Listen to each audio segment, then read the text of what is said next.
Namaskar, welcome to Word Study 3.0. We are going to analyze KVS examination जो कि है 26 of Feb 2023 evening shift का।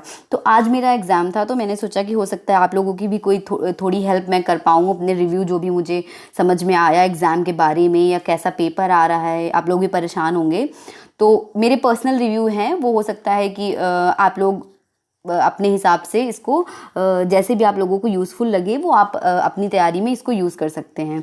तो सबसे पहले हम बात करते हैं जनरल हिंदी की। तो हमारी जनरल हिंदी जो आ रही है ईजी टू मॉडरेट कह सकते हैं। अब ये कहना बहुत ठीक रहेगा ईजी टू मॉडरेट, क्योंकि बहुत टफ भी नहीं आ रही है और बहुत ईजी भी नहीं आ रही है। पैराग्राफ की अगर हम बात करते हैं तो पैराग्राफ हमारे प्रॉपर दिए जा रहे हैं, सो प्लीज़ बी अवेयर कि पैराग्राफ आ रहे हैं, ये नहीं है कि इसमें पैराग्राफ नहीं आ रहे हैं। नेक्स्ट हम बात करते हैं हमारे इंग्लिश की, जो कि जनरल इंग्लिश। तो इंग्लिश में क्या हो रहा है कि इंग्लिश में भी पैराग्राफ आ रहे हैं। पैराग्राफ हर इंग्लिश चाहे हमारी सब्जेक्ट स्पेसिफिक की हो या फिर हमारी इंग्लिश क्या हो जनरल इंग्लिश, सब में पैराग्राफ आ रहे हैं। ग्रामर भी ठीक ठाक लेवल की पूछी जा रही है, जैसे कि सिनोनिम इंटोनिम आ रहे हैं हमारे, और वन वर्ड सब्स्टिट्यूशन मेरी शिफ्ट में एक भी नहीं आया था। और बाकी तो पार्ट्स ऑफ स्पीच से क्वेश्चन आ रहे हैं अच्छे खासे। तो इंग्लिश भी हम ठीक ही कह सकते हैं कि ठीक लेवल की आ रही है। नेक्स्ट हम बात करते हैं हमारे करंट अफेयर्स, और करंट अफेयर्स की बात करते हैं तो करंट अफेयर्स मेरी शिफ्ट में जो आई थी उसको तो मैं टफ़ ही कहूँगी अपने हिसाब से, बिकॉज़ जो मैंने पढ़ा था अभी तक वो उसके लेवल का मतलब था नहीं, तो मैं उसको टफ़ ही कहूँगी। क्योंकि हो सकता है कि आप लोग जो पढ़ें वो आपकी शिफ्ट में देखने को मिल जाए, बट मेरी शिफ्ट में जितना भी क्वेश्चंस आए थे वो मुझे तो टफ़ ही लगे। नेक्स्ट अगर हम बात करते हैं जीके की, तो जीके हमारी एनसीईआरटी बेस्ड आ रही है। जीके हमारी एनसीईआरटी बेस्ड आ रही है, ठीक है। तो जीके में दो चार क्वेश्चन थे जो कि डायरेक्ट फैक्ट नहीं पूछे थे, थोड़ा सा एक था फ्रांस की क्रांति से रिलेटेड था, और बाकी तो मुझे क्वेश्चन कुछ खास याद नहीं है। नेक्स्ट रीजनिंग और कंप्यूटर की बात करते हैं तो ये दोनों इजी आ रहे हैं, बहुत ज़्यादा ना हम टफ कह सकते हैं ना ही हम मॉडरेट कह सकते हैं। अगर आपने थोड़ी बहुत अच्छी तैयारी कर रखी है तो कोई प्रॉब्लम नहीं होगी इन दोनों में। कंप्यूटर से MS office MS power point से क्वेश्चन पूछे जा रहे हैं, इनपुट आउटपुट डिवाइस से पूछे जा रहे हैं क्वेश्चंस। और जहाँ तक मुझे याद आ रहा है इनपुट आउटपुट डिवाइस आप लोग अच्छे से पढ़ लीजिएगा। मेरी शिफ्ट में जो था एक क्वेश्चन वो था राउटर का क्वेश्चन था कि राउटर क्या होता है, और जो हम लोग ब्लूटूथ यूज़ करते हैं उसमें कौन सा वो क्या है, मतलब वैन है, लेन है या फिर पैन, ऐसे करके ऑप्शंस थे, तो वो हो गया। और नेक्स्ट हमारा सब्जेक्ट आ जाता है सबसे इम्पॉर्टेंट और सबसे ज़्यादा वेटेज रखने वाला, वो होता है पेडागॉजी। तो पेडागॉजी हम ये नहीं कहेंगे कि पेडागॉजी हमारी बहुत ईजी आ रही है, क्योंकि जब मैंने पेपर नहीं दिया था तो मैं लोगों के रिव्यू सुनती थी तो वो बोलते थे कि पेडागॉजी बहुत ईजी आ रही है, बट ऐसा नहीं है। पेडागॉजी आपको ऐसी आ रही है जो कि आपको क्या कर रही है, कन्फ्यूज़ कर रही है। तो आपके लिए एक तो सबसे ज़्यादा वेटेज है, प्लस 60 क्वेश्चंस हैं हमारे। अब 60 क्वेश्चन में आप पढ़ते पढ़ते 60 क्वेश्चन आपको बहुत कन्फ्यूज़न हो जाता है, तो ये चीज़ समझ के रखिएगा कि पेडागॉजी में बहुत केयरफुल हमें रहना पड़ेगा, ठीक। तो पेडागॉजी की अगर बात करें तो पेडागॉजी में ऐसी पेडागॉजी ये है कि दो ऑप्शंस आपको एलिमिनेट करने में तो बहुत आसानी हो जाएगी। 4 क्वेश्चन ऑप्शंस में से 2 ऑप्शन आप अच्छे से एलिमिनेट कर पाएंगे, पर जो 2 ऑप्शन होंगे उनमें आपको बहुत कन्फ्यूज़न होगा, तो क्योंकि वो बहुत क्लोज का मैटर फंसा देते हैं, तो इस वजह से क्या होगा कि आपको बहुत दिक्कत आने वाली है। तो थोड़ा सा आप मतलब अपने अगर कॉन्सेप्ट्स आपने क्लियर कर रखे हैं, अगर आपके अच्छे कॉन्सेप्ट हैं तो आपको कोई दिक्कत नहीं आएगी पेडागॉजी में। बाकी क्वेश्चंस की अगर हम बात करें तो सभी सेक्शन में क्वेश्चन बहुत बैलेंस्ड आ रहे हैं। ये चीज़ समझने वाली है कि क्वेश्चन आ रहे हैं हमारे बैलेंस्ड। जब मैंने पेपर नहीं दिया था तो लोगों के रिव्यू देखे थे तो लोगों ने बोला कि नहीं क्वेश्चन किसी टॉपिक से बहुत ज़्यादा आ रहे हैं, एनईपी से बहुत आ रहे हैं, एनसीएफ से बहुत आ रहे हैं। ऐसा कुछ नहीं हो रहा है, क्वेश्चन बहुत बैलेंस तरीके से दिए जा रहे हैं। हर टॉपिक को जैसे उन्होंने यूनिट वाइज पूछा है वैसे ही क्वेश्चन रखे जा रहे हैं। मेरी शिफ्ट में जो आया था वो नेप से क्वेश्चन आया था, नेप 2020 से हमारा क्वेश्चन था एक, तो 1 या 2 क्वेश्चन हमारे एनईपी से थे, और एनसीएफ 2005 भी था हमारा, एनईपी था, उसके बाद हमारा एनसीएफ भी था, और इम्पॉर्टेंट आर्टिकल्स भी आ रहे हैं। तो थोड़ा सा आप लोग प्लीज़ ध्यान दीजिएगा कि आर्टिकल से भी क्वेश्चन आ रहे हैं। मेरे में आर्टिकल 45 के बारे में पूछा गया था, जो मेरी शिफ्ट थी उसमें आर्टिकल 45 के बारे में पूछा गया था। बाकी आप लोगों में जो भी इंपॉर्टेंट आर्टिकल हैं लाइक मातृभाषा से रिलेटेड हो गया, 350 हो गया, ये सब आप देख के जाइएगा, 21A हो गया, 23 हो गया, ये सब आप थोड़ा सा देख लीजिएगा। उसके बाद नेक्स्ट हमारा है क्वेश्चन जो आ रहे हैं वो पेडागॉजी की अगर हम बात करें तो क्वेश्चंस हमारे अंडरस्टैंडिंग बेस्ड ज़्यादा आ रहे हैं। ठीक, तो आप लोग ये चीज़ ध्यान रखिए, थोड़ा सा वहाँ पे क्वेश्चन आप अपना थोड़ा कॉन्सेप्ट अच्छा रखिए, जिससे कि आप क्या करेंगे, राइट आंसर पे आप लैंड करेंगे। ठीक, नेक्स्ट हम बात करते हैं, अगर हमारा नेक्स्ट सब्जेक्ट हो जाएगा हमारा सब्जेक्ट स्पेसिफिक में हिंदी। ठीक, तो अब हिंदी में क्या है कि हिंदी में जो हम लोगों ने बिल्कुल एक्सपेक्ट नहीं किया था, हमारी रचनाएं।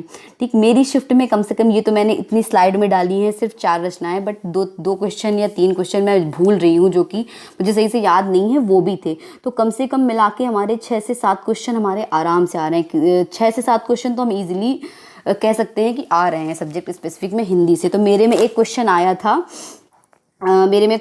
था, राख की रस्सी से। तो राख की रस्सी में पूछा था जो लोन वो थे हमारे लोन पे गौर, लोन उनका नाम था लोनपोगार।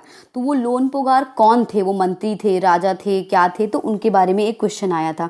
नेक्स्ट बहादुर बित्तो के बारे में आया था कि वो कौन थी, बहादुर बित्तो का कैरेक्टर क्या था, तो वो किसान की बेटी थी, ये तो मुझे समझ में आ गया था। नेक्स्ट क्वेश्चन आया था हमारा बुलबुल से, आया था कि बुलबुल कौन सी क्लास की, रिमझिम से कौन सी, मतलब रिमझिम जो हमारी बुक है उसमें कौन सी क्लास की है। तो अब इसमें मुझे बहुत कन्फ्यूज़न हुआ, इसमें 2 या 3 होना था, तो मैंने 3 लगा दिया, जबकि इसका 2 हो जाता है। नेक्स्ट आया था हमारा क्वेश्चन सुनीता की पहिया कुर्सी से आया था। तो सुनीता की पहिया कुर्सी में उसमें पूछा था कि सुनीता पे लोग हंसते क्यों थे, या फिर उसको अजीब नज़र से लोग देखते क्यों थे। तो अगर आपने इन चीज़ों को, अब आप इतनी जल्दी में ये नहीं कह सकती कि आप पूरी एनसीईआरटी पढ़िए या फिर कहानियाँ पढ़िए, पर कोशिश करिए कि आप रचनाएं अच्छे से तैयार करके जाएं। 2-3 तो मेरे दिमाग से मिस हो रही हैं, वो मैं बता नहीं पा रही हूँ। एक क्वेश्चन और आया था मेरी शिफ्ट में, जो कि था कि विधा पूछी गई थी। हाँ, 3-4 उसमें रचनाएं दी गई थी और उनमें से हमसे पूछी गई थी कि विधा बताइए। तो अब विधा कौन सी पूछी गई थी, हमारी विधा पूछी गई थी कहानी। तो उसमें बताना था कि निम्न में से कौन सी कहानी है। तो ये सब आप तैयार कर लीजिएगा। नेक्स्ट हम बात करते हैं इंग्लिश की, जो कि हमारी सब्जेक्ट स्पेसिफिक में इंग्लिश होगी। तो इंग्लिश में पैराग्राफ इसमें भी आ रहा है, जबकि इन्होंने सिलेबस में ऐसा कुछ लिख के नहीं दिया था, मेंशन नहीं किया था, तो पैरा इसमें भी आ रहा है। नेक्स्ट हमारे टेंसेज आ रहे हैं। ठीक है, टेंसेज काफ़ी मात्रा में पूछे जा रहे हैं, बस टेंसेज को पहचानना है कि कौन सा टेंस है। पार्ट्स ऑफ स्पीच से भी क्वेश्चन आ रहे हैं। पार्ट्स ऑफ स्पीच आपको क्या करनी है, आइडेंटिफाई करनी है। ठीक, और पार्ट्स ऑफ स्पीच आइडेंटिफाई करनी है। और नेक्स्ट आ रहे हैं हमारे क्वेश्चन और किससे, एडवर्ब से मेरे में पार्ट ऑफ स्पीच में आया था क्वेश्चन। बाकी तो मुझे बहुत ज़्यादा अच्छे से याद नहीं है, बस इतने क्वेश्चन याद हैं। थोड़ा सा आप अपना कॉन्सेप्ट क्लियर रखिए, कोशिश करिए कि आपका कॉन्सेप्ट अच्छा होगा तो ही आप अच्छे से क्वेश्चन पे लैंड कर पाएंगे। नेक्स्ट हम आते हैं हमारी मैथ्स पे। तो मैथ्स को कहेंगे, मैथ्स तो बहुत हलवा मैथ आ रही है, जिसको हम हलवा क्या, ईजी ही में बोलेंगे, मतलब हलवा इन द सेंस कि ईजी मैथ्स आ रही है। तो कोशिश आप लोग करिए कि आप लोग पहले जिसकी मैथ्स अच्छी है वो आपको पहले ही कर लेनी है, क्योंकि ये आपके लिए स्कोरिंग प्रूव हो सकती है। तो आप कोशिश करिए कि मैथ्स को पहले अटेम्प्ट कीजिए अगर आपकी मैथ्स अच्छी है तो, क्योंकि बाद में आप क्या होता है कि जब आपके पास टाइम नहीं बचता है तो फिर आप बहुत कंफ्यूज हो जाते हैं मैथ्स में। तो मैथ्स को कोशिश करिए कि आप पहले ही कर लें, जिससे कि आपका स्कोर ठीक ठाक हो जाए, क्योंकि बाद में इतना कन्फ्यूज़न होता है, इतना ज़्यादा आप थके हुए होते हैं कि आप फिर मैथ्स को करने में फिर बहुत अपने एफर्ट्स नहीं लगा पाते हैं। नेक्स्ट बात करते हैं ईवीएस की। तो ईवीएस हमारी आ रही है पूरी स्टेटमेंट बेस्ड ईवीएस आ रही है। बहुत टफ ईवीएस को नहीं कहेंगे, कठिन ईवीएस हमारी नहीं आ रही है, लेकिन क्या है कि इतने ज़्यादा स्टेटमेंट आ रहे हैं कि बच्चों को बहुत कन्फ्यूज़न हो रहा है। मेरे लिए तो पर्सनली मेरे लिए ईवीएस बहुत कठिन नहीं थी, क्योंकि मेरी ठीक ठाक थी ईवीएस, मैंने एनसीईआरटी से तैयार कर रखी थी। लेकिन वही है ना कि जब इतना ज़्यादा स्टेटमेंट बेस्ड क्वेश्चन पूछने लगेंगे तो थोड़ा सा प्रॉब्लम आती है उसमें हमें। तो आप लोग थोड़ा सा एनसीईआरटी के कॉन्सेप्ट आपके जो भी क्लियर हो, अगर आपने नोट्स बनाए हैं तो आप उनको रिवीजन कर सकते हैं। हमारे क्वेश्चन जितने भी आ रहे हैं अभिकथन और कारण वाले आ रहे हैं, जो भी होते हैं असर्शन एंड रीज़न वाले होते हैं, वही क्वेश्चन ज़्यादातर पूछे जा रहे हैं। छोटी छोटी चीज़ों में अगर कल्टीवेशन के बारे में भी पूछा जा रहा है तो असर्शन और रीज़न दे के पूछा जा रहा है। मधुबनी पेंटिंग के बारे में पूछा जा रहा है तो असर्शन और रीज़न दे के पूछा जा रहा है। तो ये चीज़ें थोड़ी सी कन्फ्यूजिंग हो रही हैं। हो सकता है जो चीज़ आपको आती हो फैक्ट के रूप में, वो चीज़ भी आप गलत कर दें, और टाइम भी ज़्यादा ले रही है। तो ये चीज़ थोड़ा सा आप लोग ध्यान रखिएगा कि ईवीएस आपकी टाइम टेकिंग आ रही है, तो आपको टाइम बहुत मैनेज करके चलना होगा। बाकी ओवरऑल तो सब ठीक ही आ रहा है। बाकी आप लोगों के अगर कॉन्सेप्ट अच्छे क्लियर हैं तो आप लोग एग्ज़ाम अच्छे से ले जाएंगे। बस ये चीज़ है, थोड़ा सा आप लोग शांत रहिए एग्ज़ाम में, ठीक है। कीप कूल एंड काम, क्योंकि शांति से ही जो भी आपके क्वेश्चन होंगे वो अच्छे से सॉल्व हो पाएंगे। बाकी एक और सजेशन रहेगा, कंप्यूटर की स्क्रीन में 3 आवर्स तक देखना बहुत बड़ी बात होती है, क्योंकि हम लोग इतने हैबिचुअल नहीं हैं। हम लोग मोबाइल चलाते हैं, थोड़ी देर बाद रख देते हैं, तो इतने हैबिचुअल नहीं है। तो कोशिश करिए कि आप अच्छी नींद लीजिए। और बाकी कुछ अगर आपके पास ड्रॉप्स वगैरह हो आइज़ के लिए, तो जो लोग चश्मा लगाते हैं, स्पेशली जिनकी आँख में रियली प्रॉब्लम है, तो वो लोग अपना ड्रॉप्स वगैरह यूज़ कर सकते हैं। बाकी तो all the very best for your exam, keep cool and काम, जिससे कि आपका पेपर अच्छा हो। Thank you so much. अगर आप लोगों को वीडियो हेल्पफुल लगी हो तो please like, share and subscribe the video and please support us. Thank you.